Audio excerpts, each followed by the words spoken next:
আমাৰ মাজত এতিয়া জুবিন সম্ৰাট নাই, সংগীত সম্ৰাট জুবিন নাই, কিন্তু তেখেতৰ যিখিনি কাৰ্য কৰি গ'ল বহুত কৰিছে অসমবাসীৰ কাৰণে। আৰু আমাৰ মাজত আজি নাই যদিও তেখেতত আমাৰ হৃদয়ত সদায় থাকিবই অসমবাসীৰ হৃদয়ত। গতিকে জুবিনক মই মাজে মাজে বহুবাৰ লগ পাইছিলোঁ, এনে খন্তেকীয়া লগ আৰু আমি ভালদৰে কথা হ'ব পৰা নাছিলোঁ দুয়োজনে বহি পেলাই। গতিকে তেখেত আমাৰ হৃদয়ত সদায় থাকিব আৰু অসমবাসীৰ হৃদয়ত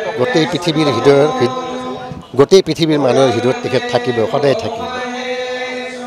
আৰু মই বেছি নকওঁ, এইখিনিতে মই সমাপ্ত কৰিছোঁ। নমস্কাৰ। যিকোনো খবৰৰ বাবে যোগাযোগ কৰক 7099017330 লগতে 7099017110 নম্বৰত।